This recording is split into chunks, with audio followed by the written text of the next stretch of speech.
and welcome to Mock the Week. I'm Dara O'Brien. Joining me this week are Andy Parsons, Catherine Ryan and Matt Ford, Josh Widdicombe, Hugh Dennis and James Acaster.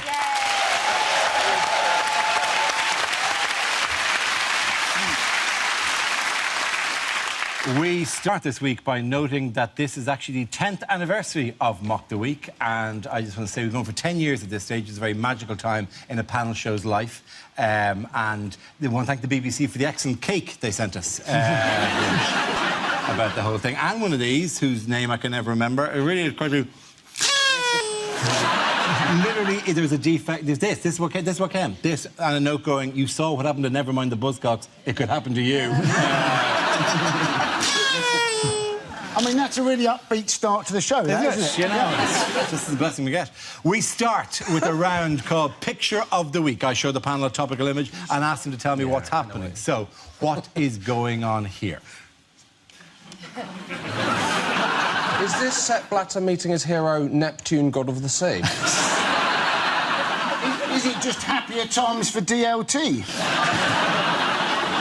There's someone in the audience just shouted, "Can anyone help me launder $10 million?" Just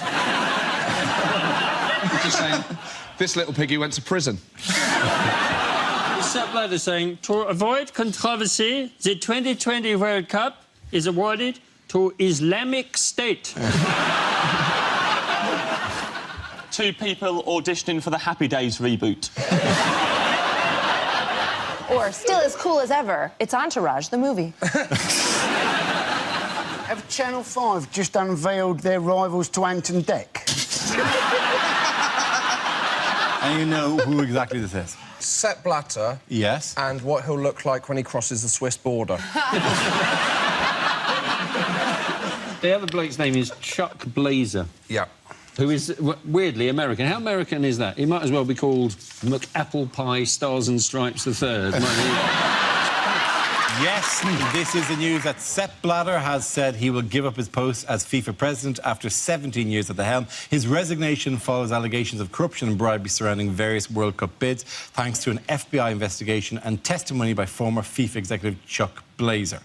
Chuck Blazer obviously being the man with the enormously large hand sitting next to him. He made his money in modelling for those foam hands that Americans wear at sporting events. But Chuck Blazer, in fact, was arrested by the FBI, wasn't he, in New York, on a mobility scooter. He was chased by the FBI. I would like to have seen that chase, you know. Quick, quick! He appears not to be stopping. We may have to break into a jog. Chuck Blazer is an amazing bloke, isn't he? He's got a parrot. He's got a parrot on his shoulder. Yes. And the brilliant thing about the parrot is that he was married and the parrot went with his wife after the divorce. And then 6 months later, she gave him the parrot back. And he didn't know, but in the interim, she had taught the parrot to slag him off. You can do that with real-life kids. See, this is an outrage. It's an absolute outrage. I think we forget sometimes who the real victims are. And it's people like me who see the word FIFA. I know that word means football. There's a secret history that you guys know all about. I have no idea what's going on. I thought they got arrested because all their migrant workers were dying all over the place. That's apparently not the problem. No, that's fine. No one has raised... No, that's fine. We went for the 2018 bid, didn't we? Yeah. And we've got loads of dodgy bankers, but who did we put up for the 2018 bid? David Beckham and Prince William. If our bid had been hosted by Nick Leeson, leading a delegate of Barclays and RBS, we'd have got the 2018 and 2022 World Cup. Yeah. You can't give it to Qatar, this place in the middle of the desert that has no prior connection with football, and not expect people to get suspicious. But like giving Ali Jones a mobo. But Sepp Blatter, what's Sepp Blatter's response to this now? Well, Sepp Blatter, he's gone and resigned, hasn't he? But he's not going for a while. No. But you're thinking he's not going to get much of a leaving present, is he? When they pass round that envelope round the office, they're all just going to be taking money out. I don't know if he's really going to leave. I mean, he said, what, December? Yeah. That's a smart move. you get to December and you're meant to, but everyone's full of Christmas spirit. And you get to pull the old, you want to fire an old man at Christmas, would you? It's for a year. Do you know, it's very difficult stepping down, though, isn't it? It's very difficult. And do you know what would have helped him step down a lot quicker? A SIP ladder. Yeah.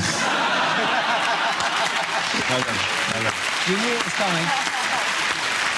They had to, didn't they? I'm impressed you waited that long, to be honest. I really am.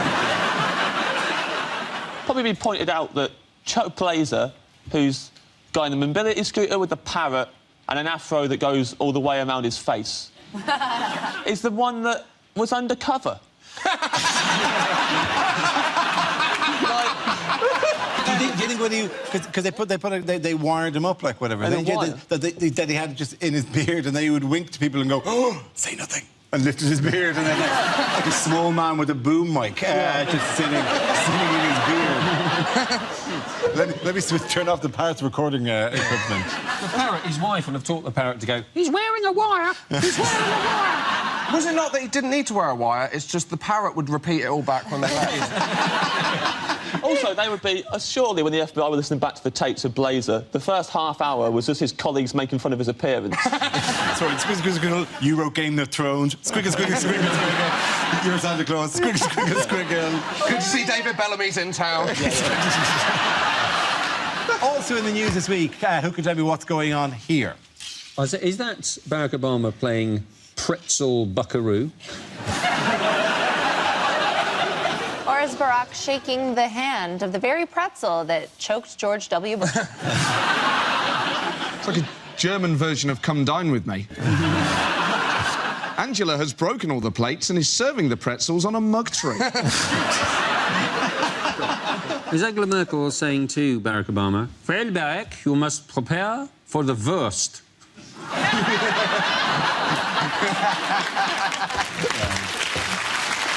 Thank you very much. Lovely. Welcome to 1970s comedy. They also, the FBI x-rayed his sausages and his pretzel before he was allowed to eat them.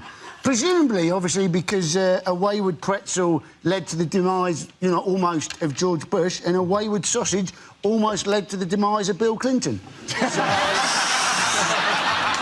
Almost. Everyone looks happy, apart from Angela Merkel's husband, who looks like he's attempting to move the pretzels with his mind. Because he liked the fact the guy didn't just have a brush on his hat, but he jazzed it up with 4 badges as well. It's quite a look. That's amazing. When you wear a hat like that, you don't expect there to be 5 other people at the table wearing that hat.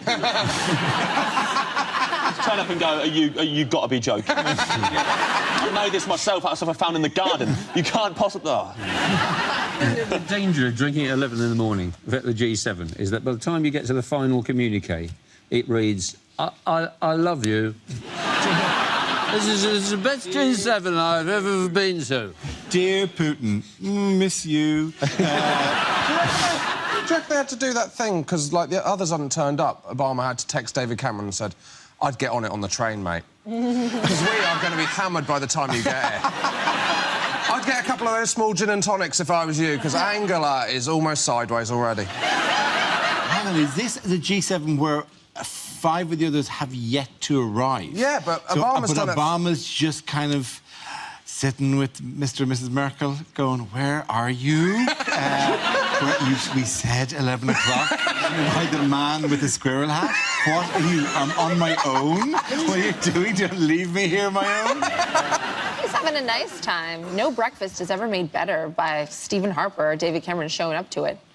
It's not like he's waiting to start the party when Cameron gets there. Oi, oi! From the other side, they all turn and Cameron's like, what is... Here it comes! Strutting down, knocking pretzels out of people's hands. She's fucking hat. I bet Cameron's got 7 nickname T-shirts in the back of his bag. Misdemeanor. Captain Austerity's here. The Merchster, put it on, put it on, put it on. You go put it on, you put it on the He's like that, he does bring the party. So who was noticeably absent from the G7? Vladimir Putin. Yeah, and he would bring the party. He would. Check emails again. Maybe in junk folder there is invitation. That's the saddest picture I've ever seen. I think out of shot he's looking at one of those brush hats that he bought for the event. That's why they had beers. That's why they had beers early, so they could go, oh, mate, you missed the best one ever. He was wasted by 3 o'clock. I got off with Merkel. I like to think that, because Putin's not going to take it very well, but I like to think that he had his own G1 summit.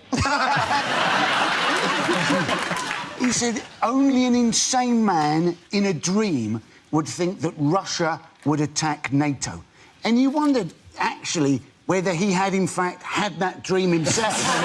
And he was giving the rest of the world a bit of a heads-up on his current mental state. Yeah, because he's insane. That'd be like, you can't say that about yourself. That'd be like saying, only a total legend to come back from the bar with 8 Jaeger bombs. Oh, David Cameron, you've done it again. Wait, there's only 6 here. It's a long walk. Boom! At the end of that round, the points go to Josh, you and James. Now we play a round called I Can't Believe It's Not Blatter. This game involves Matt and James, so if you could make your way to the performance area, please. This round is a stand-up challenge. I launch the wheel of news, and wherever it chooses to stop, one of our performers must step forward and talk about that subject. OK, here we go. The first subject is interviews. Who wants to come in that? OK. Matt. Go for that. It's fascinating watching different politicians and how they deal with interviews. Ed Miliband, when he gets asked a question he doesn't like, will just have this amazing technique where he'll just ask himself a new question and answer that instead.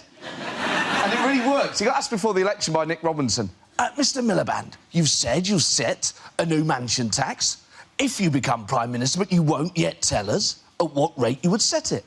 And Miliband just went, look, Nick, if you're asking me, have I got a plan for the housing market, then the answer's yes. It's amazing. Farage is one of the best ones at it, because no matter what you ask him, he'll get a political answer in somewhere. You could say, Nigel, what you had for breakfast, mate? And he'd go, tea, toast and the Telegraph, great British breakfast. He always manages to get his messages across. Boris Johnson is fascinating because he just loves avoiding questions, and he uses a twin-track approach of flattery and Latin. And this genuinely works. If he was here now, you could say, Boris, come on, just admit it. You want to be Prime Minister? And he'd go, oh, no, let me just say, great to be here amongst such great learned people on this crucible of culture. Reminds me very much of a phrase my father used to use, divitas, divitum, rectum. Well done, Matt. Very good. OK, so James is left. Let's see what he's been left with. Let's spin the wheel. And the topic is Britain. I wish I was Mexican.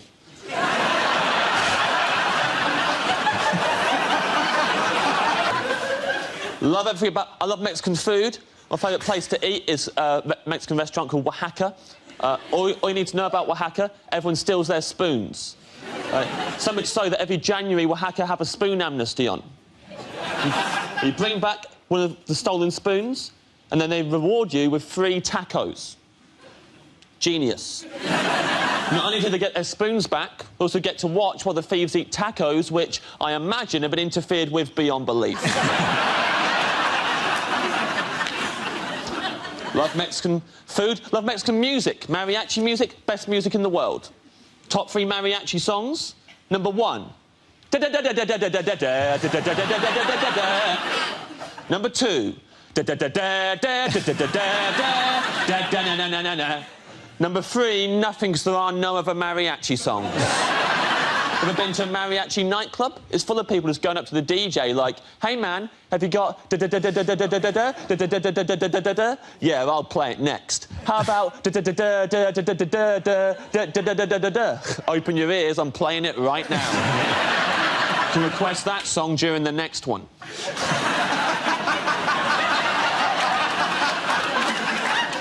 Growing up in school, I was the only kid in my whole school who liked mariachi music. It was a nightmare.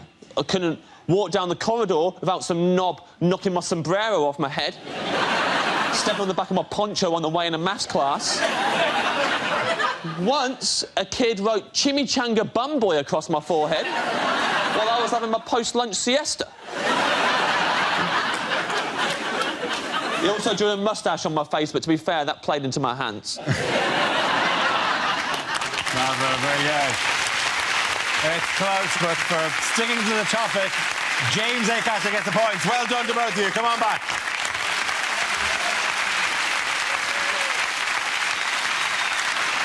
Our next round is called If This Is the Answer, What Is the Question? On the board are 6 categories. Matt, which category would you like? Politics, please. OK, excellent. Politics it is. The answer is 5. But what is the question? The amount of times a minute Ed Miliband remembers that stone. Is it, if I've got a tenner and want to book a boy band for my wedding, who can I afford? Everybody get up. Is it what does Nigel Farage regard as an acceptable level of immigration? Is it how many snazzy ties did I try on before the show? No. What is the maximum number of euros you can get out of a Greek cash point at the moment? Is it, if I'm watching a documentary on Adolf Hitler's favourite shark, which channel am I watching? What would be a cracking score for a UK entry in Eurovision? Is it how many of the famous 5 are now dead? Surely not. I didn't want to break it to you like this. Julian is just sitting quietly in a rocking chair, remembering the adventures and going... Laughing because he killed them all. Is it how many basic bitches does it take to escort Kate Moss off an EasyJet flight? Is that a thing? Is that like a... I'm a pretty basic bitch. I think you're an ornate bitch, right? I think... Yeah, So you think I'm a ratchet-ass hoe? Well... I didn't want to make it too obvious, so I've got a little soft spot for you. Is it how many presenters from the 1970s are relaxed when the phone rings now?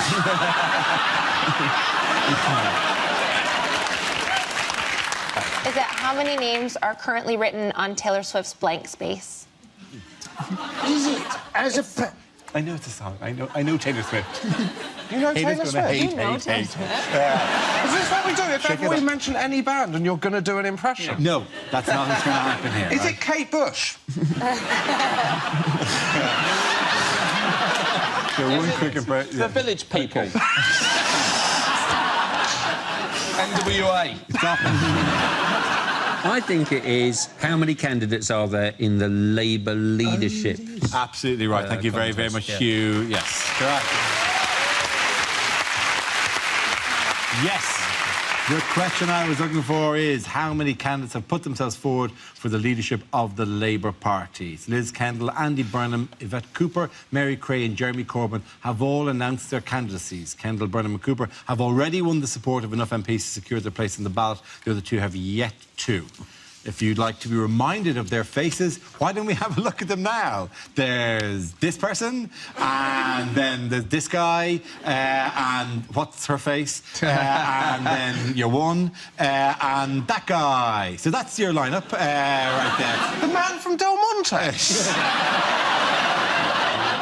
It's the Labour leadership election, and you hope for the sake of Labour that they actually do win this election. I mean, it'd be very embarrassing for them if they don't manage to win this one, won't it? You know... Could go either way. 5 of them standing, and then just at the last moment, the Conservatives pick them to it. So, fingers crossed. Do you not think, though, as we're discussing the Labour leadership, this is the point in the programme to say, viewers in Scotland have your own programme? The favourite is Andy Burnham. Possibly, yeah. He lost the last time to Ed Miliband. Yes. This is a man who is less popular than Ed Miliband.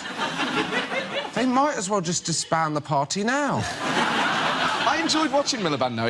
A lot of people said he didn't have a personality. He had all sorts of physical tics. I loved that thing that he'd do where, after each sentence, he would look as if though he'd heard someone's phone go off in the audience.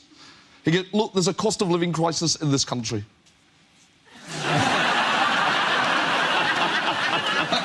permanently startled.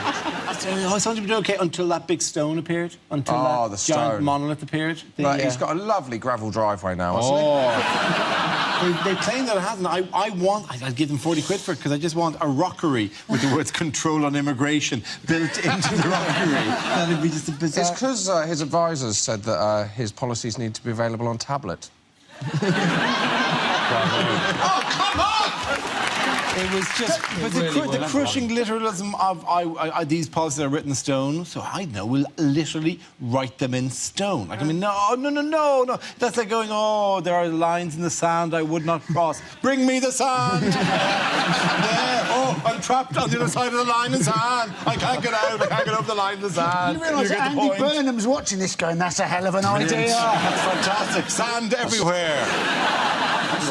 Did you see that Nigel Farage story? So the day before the election, someone had stopped him in Ramsgate and called him a racist, sexist, homophobic ex-banker.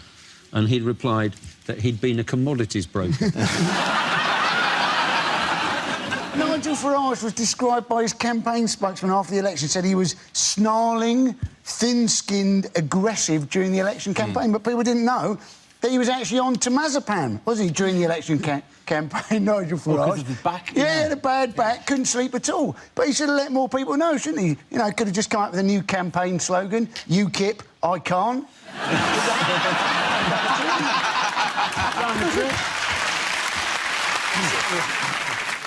Douglas Carswell, who's their only MP left now, said, I think Nigel needs 2 weeks off, because he didn't dare say, I think he needs to resign. But because they're worried, actually, that he's becoming too right-wing. But what is 2 weeks on holiday going to achieve? He's not going to come back through customs with a sombrero on going, you know what? Some of them are all right.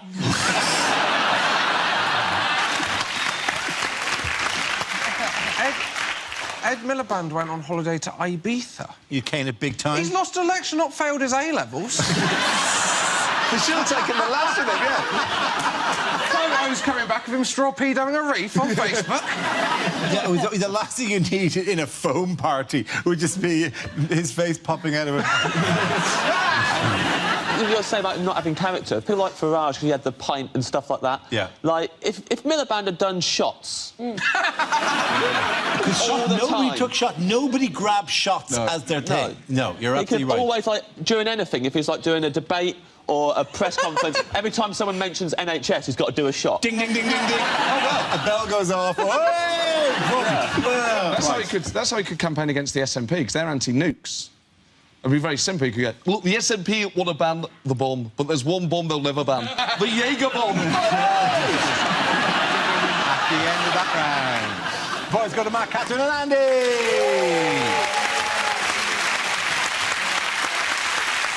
Now we come to scenes we'd like to see. So if everyone can make their way over to the performance area, I'll read out this week's topics and then we'll see what our panellists can come up with.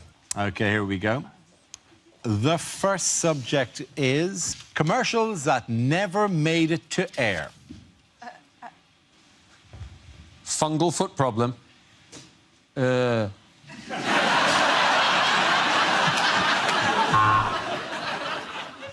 you been injured in an accident that wasn't your fault? Of course you have, because that is the definition of an accident.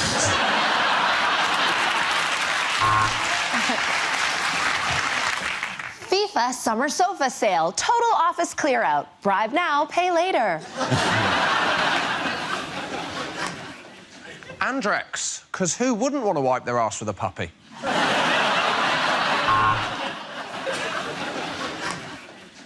Carlsberg don't do your girlfriend, but I have.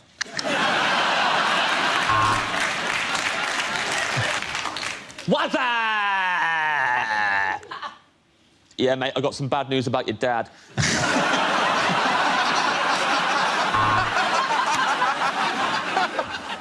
Why pay more for ratchet, trifling-ass pilots when you can get to where you're going on EasyJet? A basic bitch will get you there. We call it a Happy Meal. The cow we killed wasn't too chuffed, though.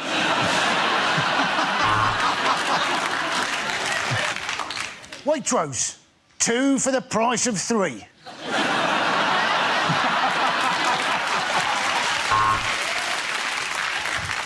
We had debts all over the place, but Wonga took all those debts and put them in one simple loan.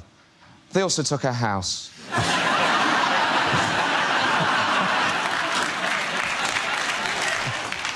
Are your vet's bills getting on top of you? Then why not try Dognatas?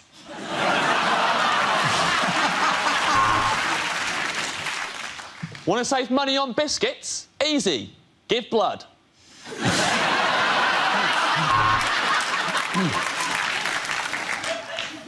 From Laboratoire Garnier, Paris. Because if we said it was from Unit 5 of a Luton industrial estate, you wouldn't buy it, would you?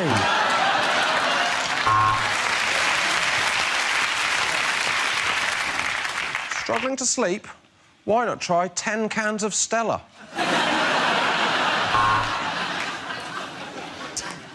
Did you mistake your girlfriend for a burglar on Valentine's Day? Then you need to go to Specsavers.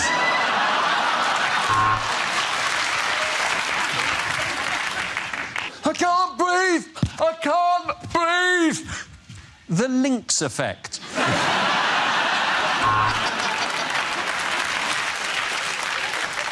That one's accent is a bit more racist than that one's accent. There you go. Just compared the meerkats. OK, the next topic is lines you wouldn't hear in a sci-fi movie. Hi, is that NHS Direct? Yeah, a bit of a temperature and I've got an alien coming out of my stomach. 2 paracetamol, OK.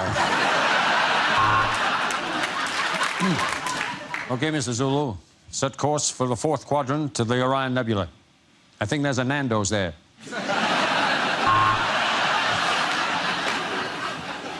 We're sorry to announce that there is a replacement beam down service this weekend between the ship and the planet Splooge.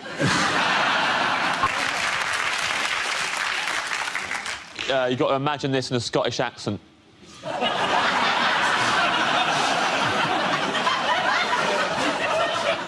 This is our Independence Day! There you go. They abducted us and took us to their spacecraft, and then they explored our bodies with strange probes. I'll be honest, it was the best stag night I'd ever been on.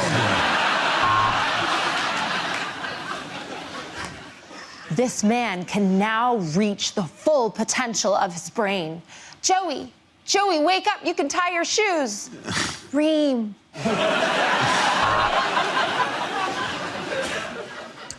What the people don't know, Captain Kirk, is that when I do that V thing, that means in Vulcan, I've had your mum.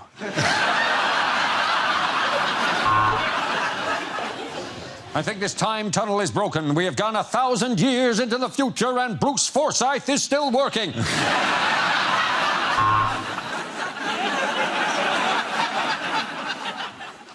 If you take the red pill, you will enter the Matrix. If you take the blue pill, you will have a boner for 7 hours.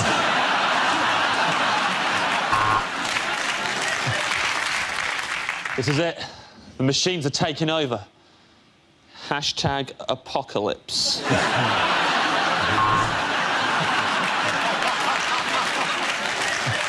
Yeah, I've had a look at it, mate. The problem is your nano boosters are shot and your warp drive is fucked. Our planet is dying. We seek a new home. Which of you is Phil and which of you is Kirsty?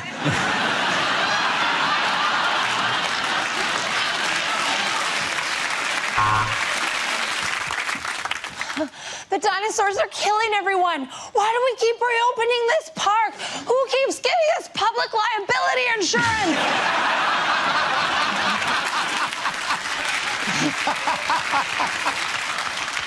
So the plan is you get in the time machine, go back in time and cock-block Hitler's dad.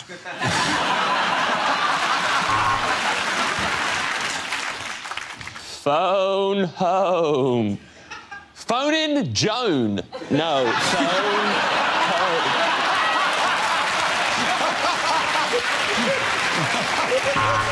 OK, at the end of that, the points go to Matt, Catherine and Andy.